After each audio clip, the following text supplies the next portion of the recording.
What's up, and welcome back to Nowstalgia Pod, your weekly look at what's going on in pop culture. My name is Patrick Sheehan, and I'm with my co-host. Where are his dragons? Dave, what's going on, man? On the three-eyed raven now. Well, this is going to be a very boring pod, so Dave's just going to remember all the really horrible times of my life, and we're going to go through them one by one. Thank you. So we're obviously going to be talking Thrones. Electric episode last night. Kind of a mishmash episode today. A lot of different stories we're going to get to. Go towards some different topics than we usually talk about. Yep. Why don't we start, though? I saw you tweeting at Martin Swagger over the weekend about how you finished Glow, the Netflix series. What were your thoughts, Dave? Yeah, shout out Kanye. Did finish Glow. Yeah, I think it's just a really enjoyable show. You know, I didn't feel bad about binging it. 10 episodes, 30 minutes roughly each time. But it's funny. It has a really good ensemble, and all the ensemble gets their moments, which I think is not as common as you think with ensemble cast. But, you know, lots of characters. And then the three stars really shine: Alison Brie, Betty Gilpin, and Mark Maron especially. So it's just Mark Maron is great. Yeah, just a really fun ride. So I definitely recommend that. It was definitely a great summer release, similar to Stranger Things last year, coming out of nowhere and catching people by surprise. Do you feel like this is a show that needed a second season? Well, I don't think they actually haven't got a second season yet, and yeah, you don't need one, but it's so successful and it's so easy to do a second season that I think it's fine. Yeah, I could kind of give or take it if it's just a standalone season in and of itself, but I think with how they kind of caught lightning in a bottle, so to speak, it makes so much sense to just make another quick season, see where it goes from there. Maybe it will be a show that they expand upon or not. I don't know if it'll be like the next Stranger Things for them, though. It wasn't a phenomenon that way. No. It's just a well-regarded show by fans and critics alike that came out of nowhere in the summer. That's all. However, Netflix did announce today, Monday, August 7th, they made their first acquisition of talent or I don't even know. I guess a producing company called Miller World, who have produced comic books. Is that correct? Yeah, it's a comic book publisher. It's really just like the business side of Mark Miller, who was the guy who made Kick-Ass, Kingsman, and Wanted, as well as did a lot of writing for Marvel. So essentially what this means is Netflix isn't getting into the comic book publishing game so much as they're just acquiring IP and characters and stuff and doing it. And this means getting a comic book house is kind of interesting. I think it's a smart play for them. When people talk about comic books, I think a lot of the time they go to superheroes, which makes a lot of sense. That's a very traditional way. But The Walking Dead was a comic book, like you mentioned. I mean, Kick-Ass is a very non-traditional superhero story, and Kingsman is not a superhero story at all. I mean, I guess technically you could say that they're heroes because they do things normal people can't do, but in a sense, I think you can really take the IP that's there and make a lot of really interesting stories. The Walking Dead, another comic book that I already mentioned that I don't remember, but you said like 30 seconds. So. I was like, it's been a long day over here at Casa de Sheehan, but I mean, what's your take on their first acquisition being a comic book company? Yeah, it's just kind of random, but I think this is kind of a smaller acquisition. But yeah, it's smart. They're just trying to get more content, IP, all those buzzwords, but getting closer to the creators, something that they've all the people that do TV with them always say that Netflix is really really great to work with. Even acquiring said creators' properties, I think it's just continuing their formula and staying the course that they've been doing so successfully. So it makes a lot of sense. Yeah, and I think if they can take a smaller company like this and make their IP into shows that are either critically acclaimed or draw a large audience, it's going to make them a lot more desirable for bigger companies, which I bet they're already in pre-negotiations with anyway. I can't imagine anyone at this point is saying, I don't want to work with Netflix. Right, exactly. Speaking of Netflix, something that Netflix doesn't do yet is 3D movies. by the trends based on a article by Hollywood Reporter, the Hollywood Reporter, they might not ever be doing 3D movies because they seem to be declining. Or are they? Dave, fill me in on this story. What should I be taking away from this? Oh no, they're 100% declining. So the Great Hollywood Reporter report came out basically on the heels of a IMAX earnings call, where IMAX basically said that they're going to be reducing their 3D movie slate, just releasing fewer 3D films simply. And the numbers really back this up. In 2010, 21% of total box office revenue was from 3D ticket sales. That was $2.2 billion.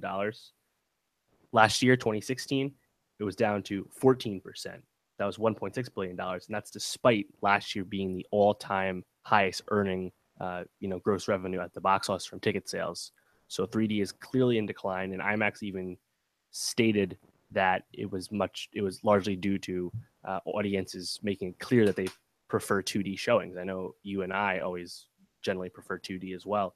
And if you're to blame or point a finger at why this has happened, because initially Hollywood was really into 3D because just it's more expensive tickets, simple as that. But the audiences grew sour when movies stopped being actually shot in 3D and were being converted after, and it's pretty easy to see the product being not as good. So right, I think it's kind of just it is what it is at this point. I think we kind of saw it going this way. Funny enough, there's actually more 3D movie screens outside the country than here. 56% of movie screens are 3D globally, compared to 39% in the US and Canada. I'm actually surprised at that. But if you were to take a guess at how many movies released this year were shot in 3D as opposed to converted afterwards, how many do you think that would be? Maybe like 15. No. I can't. Not even that much?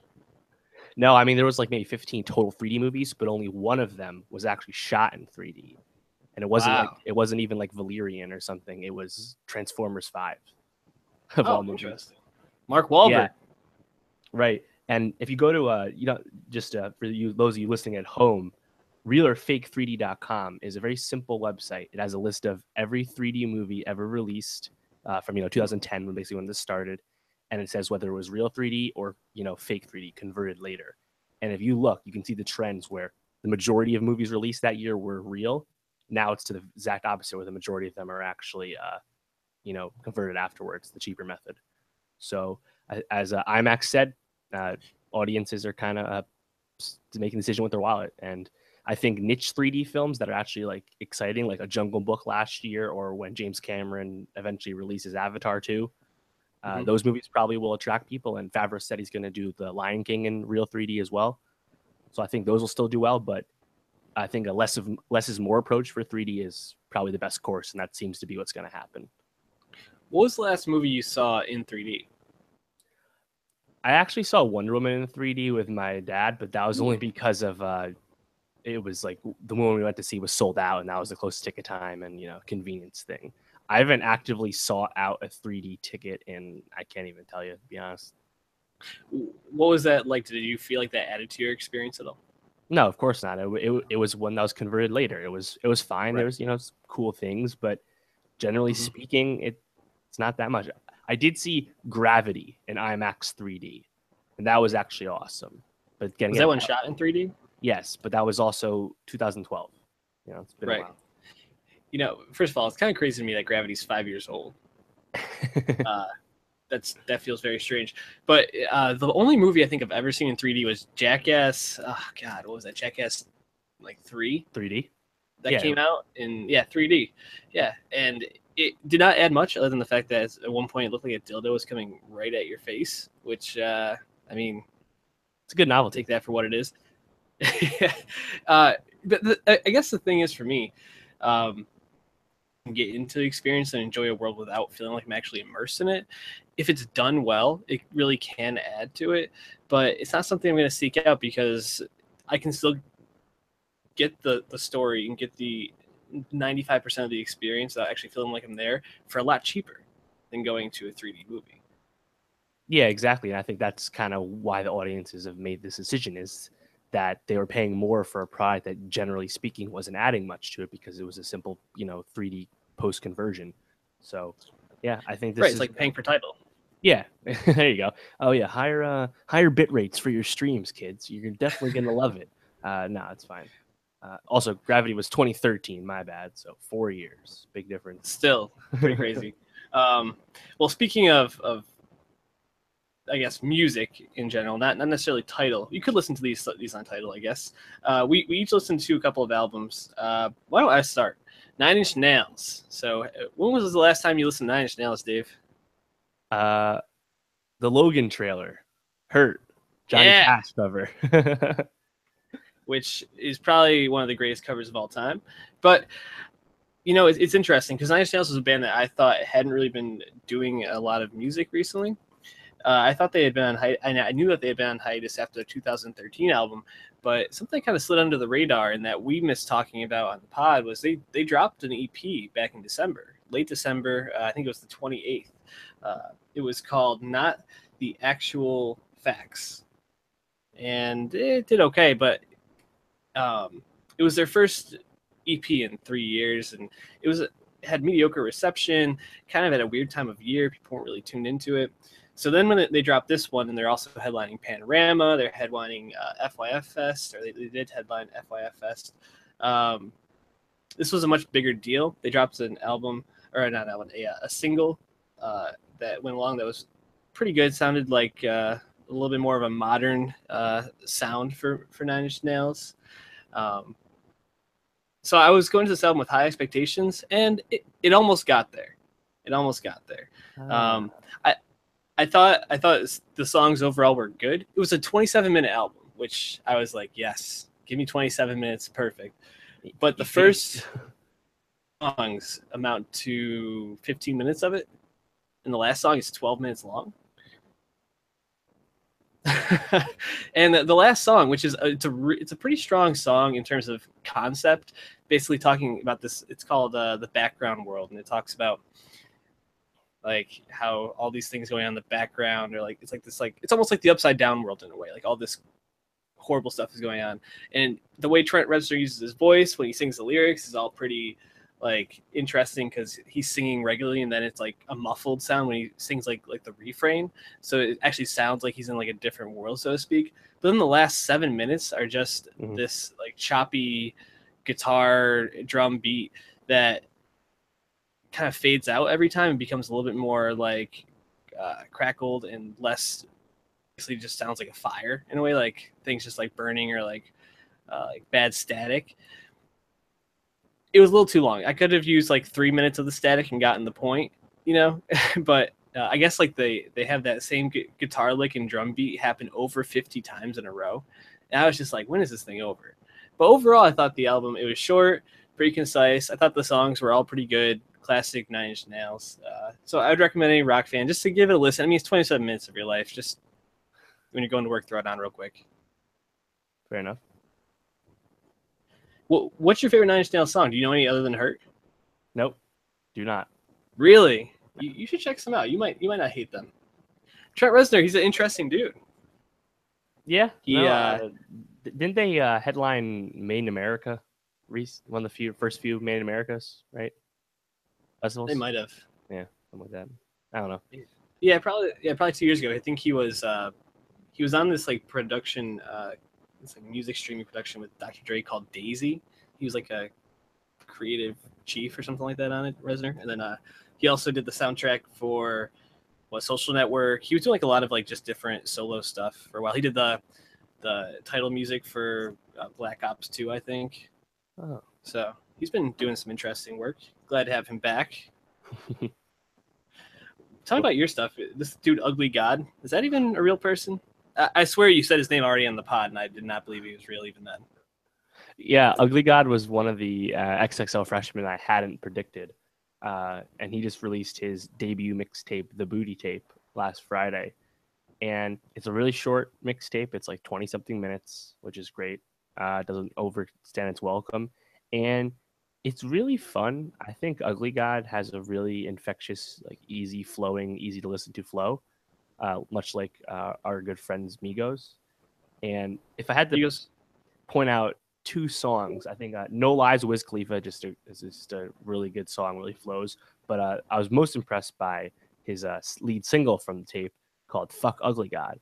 He made an awesome diss track about himself, and it's a banger, and it's also hilarious.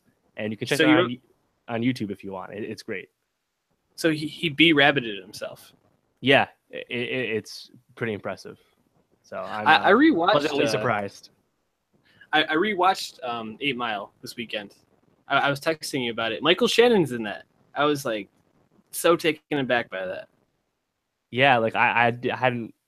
That was not committed to memory. That's probably something like I'll read on Wikipedia like every few months when I go to Michael Shannon's page. I'm like, oh, he was in 8 Mile. Weird. Let me go to the other movies. Like, yeah, that's funny. Also, Anthony Mackie is Papa Doc. I did know that. Yes. I was when I saw it, I was like, yo, young Anthony Mackie. That was fucking awesome. Yep. Pretty dope. And it was also fun making Julianne's parents, who hate rap music and just rap culture in general, make them watch that movie with me. And I was like, oh, this is like the best part. This is where he takes away everything that they can say about them, and they like did not understand it at all. Huh. They didn't immediately latch on because he was a white guy? Because lots of middle Americans did that with Eminem years ago. They were definitely behind him for that. I'll put it that way. But I don't know. They're good. They're good folks. Shout out the Derbies. I like them. So, who was the other album that you listened to? Yeah, it was Ugly God.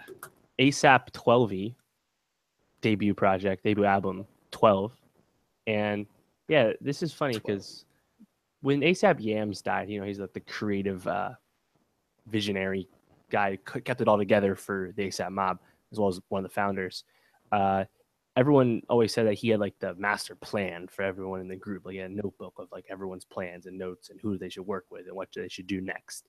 And the reason I bring that up is because ASAP Twelvyy, as well as ASAP Nas, they haven't actually released solo projects officially. And so finally getting Twelvy's album to finally come out is actually kind of a big deal.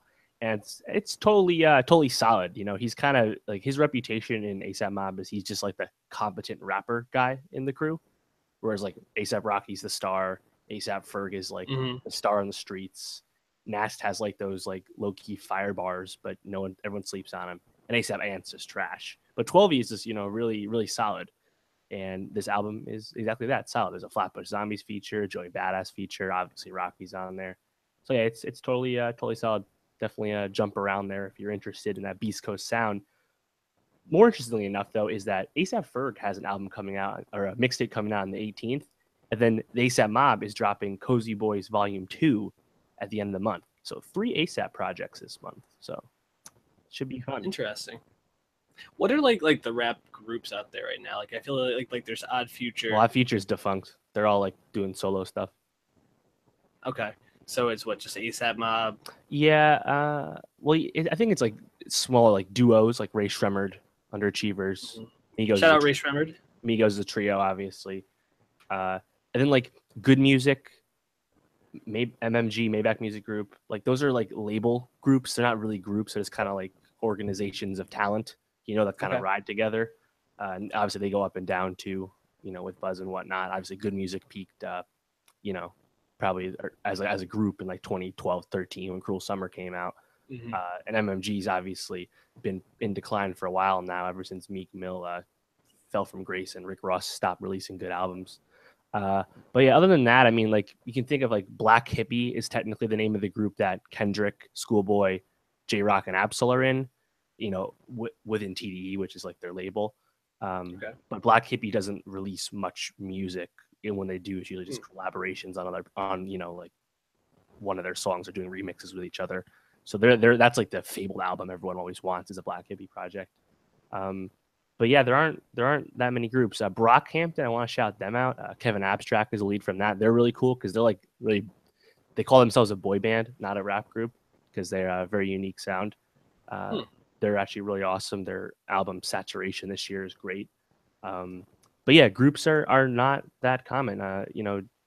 Think about how you have to market yourself these days. It's all about the personal star, right? So guys might come up together and loosely affiliate each other and hang out and work all the time, like XXX and Ski Mask, but they're not actually in a group. They're just, friends. So Yeah, groups aren't that popular. And Odd Future, splitting up, remain friends, but not working together, just splitting up is kind of makes sense. Guys don't want to be in a group forever. Sure. That's kind of sad. I feel like groups were a huge part of. They were a huge part of rap. Yeah. In its heyday, but modern times not so much. Speaking of modern times, I mean, Game of Thrones last night, Dave. Maybe not the best episode of TV you'll see this week because the Bachelorette is wrapping up tonight. Shout out to Bachelorette. We will be discussing that next week. Who's going to win? Rachel. Probably Brian. This season Jimmy sucked. Dean? But I heard it sucked. Yeah.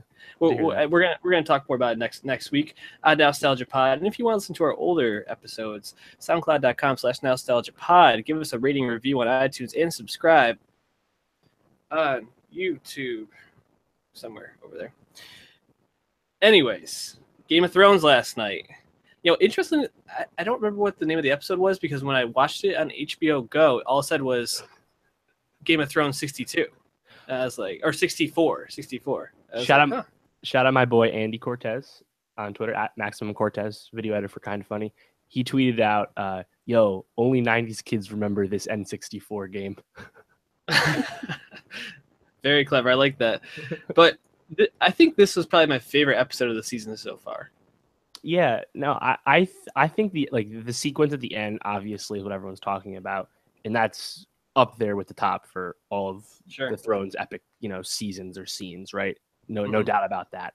I think the episode overall was like really, really good too, but I don't know if it's like an elite episode for me the way others are, like a Hard Home. Early, whatever. I just watched it. Who cares? Right. But it was called The Spoils of War was the actual title, which is right. Really just about them taking the Tyrell gold, which really didn't matter quickly. So. Yeah. I think in terms of like putting it in like the top 10, top 5, it's hard to say with it being so recent, but there was just so much payoff to this. You finally see Sansa and Arya reunite. And Bran. You get and Bran. It's hard to like remember Bran's part of this because I feel like he's been so disjointed his story, and now he's like so weird. I am the three-eyed raven now. Right. Chaos is a ladder. That was actually pretty interesting. That was cool. And shout out Littlefinger. He's definitely feeling the heat right now.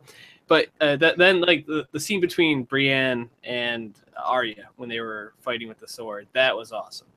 And you saw so many callbacks to little things. Like at one point, Brienne comes at Arya over the top, and she moves to the side, like the waif would move to the side. And there's another part where she's like dancing around their sword, like what was his name, the sword dancer, Syrio Forel, yeah, Syrio, yeah, from season 1. So just so many little things in there. And then when they asked her how she fights, and she said no one, or how she learned how to fight, and she said no one. I was like, oh. This is like there's so many little things that if you've been following the show and you've been invested and paying attention, that you really are enjoying it at this point. Yeah, I think that's kind of how I've been thinking about it, and I was really thinking about this a lot today regarding the episode too. As this season is such a quickened pace, there's just so much plot, and almost everything we see on screen is directly servicing the plot, whether it's the actual plot happening, characters talking about moving the plot, or character reunions. Right? There hasn't been a whole lot of that, like that's like I like that Ed Sheeran scene. Take Ed Sheeran out of it. What was that scene? That was humanization of the Lannister soldiers. When Arya was just shooting the shit with them on the road. That was cool. And a lot of great scenes throughout the years have come on the road in this show. And now we don't get any on the road scenes. We just get point A's and point B's. Right. Which is fine. I like obviously I like seeing the payoff, like seeing the plots, like seeing fan service. But at the same time, that's kind of like the sacrifice they've made. And also shout out the Dire Wolves going away to save money. We saw why, because I guarantee that was the most expensive CGI shoot right there. That was so much Drogon. I mean, not only that scene, but then you had the two dragons flying over the water while Dany is talking to Jon about what she should do battle strategy wise. But yeah, I mean, seeing Drogon fuck shit up, I actually felt it was interesting. So, friend of the pod, Sean McKenna, asked me on Saturday, "Is there anybody that is like that's favorite character is someone that's not Jon, Dany, Tyrion, or Arya at this point. And I was like, I guess like you might be able to like ride for the Lannisters in some way, Like but it's Jamie or the Hound, like fan favorite people, but the right. narrative is constructed around the 4 people you mentioned. Exactly, and I found myself rooting so hard for Jamie not to die last night, and I was so pumped when he got knocked off the horse. Although I don't know how he's gonna survive. He was down pretty far, dude. Like, and that was actually one gripe. Like, amazing episode, right? It was also like like only 50-minute long episode too. And then I was like, why did you do a stupid fake out at the end? Like in like the plot, it makes sense. Like, you got knocked off the horse, he's sinking in his heavy armor. I get it, but it's annoying because it's some Walking Dead shit. Because Jamie Lannister isn't dying by drowning. Next episode, that is not going to happen. They left. I don't like that kind of fade to black. I just think it's a little sloppy. And Benioff and Weiss usually don't do that sort of thing. So I don't know. It's a nitpick, but it did annoy me as like a TV making decision. I read a spoiler where at the beginning of next episode, it's just Dany walking around with a baseball bat and she's picking which Lannister people she just wants to beat their brains out. So yeah, I mean, at least Benioff and Weiss didn't end the season this way, so they actually do know that they want Jamie to live. So props, I guess. Also, the No Syndergaard cameo is actually really funny to me now because I noticed him in the shot because he was so much taller than all the other Lannister soldiers. I'm like, that guy is oddly out of place. I didn't notice that. Yeah, oh yeah, no. I as soon as I looked it up, I was like, oh yeah, I saw that guy. He was like a head and a half taller than all the guys he was in rank and file next to. But like you couldn't really tell it was him because of the weird helmets that cover most of their face. But shout out Syndergaard. I hope he heals up. It was a much better cameo than Ed Sheeran for sure. Any last thoughts on this? I mean, there were a lot of moments that were, I think, emotional in this one, like when the Dothraki guy said to Tyrion, "Your people can't fight," or like the ending scene before Jaime gets knocked off, how Tyrion's like, "You idiot!" Like, there was just a lot of things I think that were touching, and also, I mean, the stuff in the cave, very interesting. Like, scene, a lot of sexual tension. Aunt and nephew probably gonna get it on. Yeah, it's a family way, It's gotta do it the way the Targaryens always have. I think things went wrong like half the time, but whatever. It was cool seeing Bronn use the Scorpion to wound Drogon. Obviously call back to they reveal that Qyburn was making those season Qyburn, but it's called back to Meraxes, the dragon of Visenya, Aegon's sister wife, who got shot in the eye over Dorne. So Jaime and Bronn can go back to King's Landing and say, "Hey, make a fuck ton of these crossbows." I think a dragon's definitely going to die at some point. Probably not Drogon, but it's not gonna be Rhaegal. Is that Rhaegal? Yeah, it won't be Rhaegal because that's obviously Jon's guy, right? Because of the name. So Viserion, because no one likes Viserys. But I think just to like make some actual stakes for the final season, because if it's just dragons flying over and burning White Walkers, it's a very anticlimactic ending. But I think the war for the Lannisters has to be over at this point. Like unless they had already made more, Dany could just march right on King's Landing. Right, yeah. I mean, Euron assumingly will come back to King's Landing for the help, but it's really just Euron and around King's Landing. The Reach is back under Dany's control. So unless the Iron Bank helps out, there was a name drop of the Golden Company, which is really the best sellsword company in Essos. You hear about them in the books a lot, so maybe they'll be showing up to help Dany. We'll see. It seems like Jon's probably ready to head back north. Because there's only 3 episodes left, and we got to see all that crazy shit beyond the wall from the trailer. I know this was the midpoint of the season. It's crazy. Only 3 more weeks. Yeah. Only 6 more episodes. Oh, there's three this season, and then 6 for the final. They said, of course, they're like super length, So right, whatever. But yeah, it's crazy. Interesting. Well, we'll definitely continue to talk Thrones and a lot of other stuff. Mr. Robot dropped a trailer this weekend. Looks awesome. It's going to be interesting to see how they move forward now that Elliot is so aware of his split personality with Mr. Robot and how that goes. Got Bobby Cannavale in the fold now. Should be good. Yeah. Get that. What was that rock show he was on? Vinyl. Oh, fuck. Bobby Cannavale on Vinyl. That show was a huge disappointment. But yeah, send all your thoughts at NowstalgiaPod on Twitter. Tweet at myself at Sheeny World Peace, and as I said before, at Martin Swagger for my man Dave. Subscribe on iTunes, rate and review on iTunes, subscribe on YouTube. Please. One of these places I'm pointing, somewhere right there. And yeah, share us with a friend. Help us grow and give us feedback how we can make something more enjoyable to tickle your ears. Yeah. I don't know. Any last thoughts for today, Dave?